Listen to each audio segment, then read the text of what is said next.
বাংলাদেশের ক্লাব বসুন্ধরা কিংসের Brazilian Robson রবিনো কি ইস্ট বেঙ্গলে আসছেন? গত কয়েকদিন ধরে এটাই বিরাট প্রশ্ন কলকাতার ফুটবল সমর্থকদের কাছে। বিভিন্ন জায়গায় বিভিন্ন রকম খবর শোনা যাচ্ছে, তবে লেটেস্ট যা খবর তাতে রবসনের ইস্টবেঙ্গলে আসার সম্ভাবনা অত্যন্ত কম। যদিও এটা ঠিক, ইস্টবেঙ্গলের এক প্রাক্তন ফুটবলার লন্ডনে গিয়ে বসেছিলেন রবসনের সঙ্গে মিটিং করতে, তবে সেই মিটিং ফলপ্রসূ হয়নি বলেই শোনা গিয়েছে।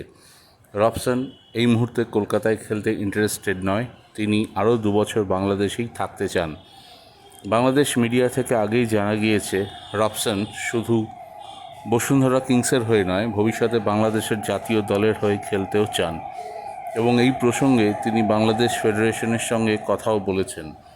যদিও ইস্টবেঙ্গল আশা ছাড়েনি, কিন্তু রবসন এই মরশুমে তাদের হবে এমন সম্ভাবনা 80% নেই বললেই চলে।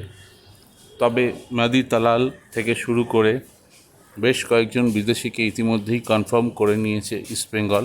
তাদের মধ্যে যেমন রয়েছেন ক্লেটন সিলভা, হিজাজি, ডিফেন্সের অস্ট্রেলিয়ান ডিফেন্ডার জর্ডান।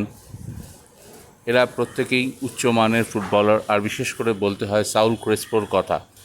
সাউল এবার ইস্টবেঙ্গলকে যতটা ভরসা দিয়েছেন এরকম অনেকেই দেননি। এর সঙ্গে মোহিতোষ রায়, শ্যামল বেসরা ইত্যাদি তরুণ ফুটবলারদের সুযোগ দেওয়া হয়েছে। মাঝের একটা বছর এদের যত বেশি সম্ভব ম্যাচ খেলিয়ে তৈরি করে নিতে চায় ইস্টবেঙ্গল টিম ম্যানেজমেন্ট। তবে হ্যাঁ, এটা ঠিক, বিষ্ণু এবার ইস্টবেঙ্গলের একটা পাওনা।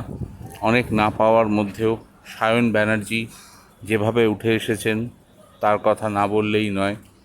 আলেকজান্ডার প্যান্টিচকে, ফেলিসিও ব্রাউনকে এবং ভিক্টরকে ছেড়ে দিচ্ছে ইস্টবেঙ্গল।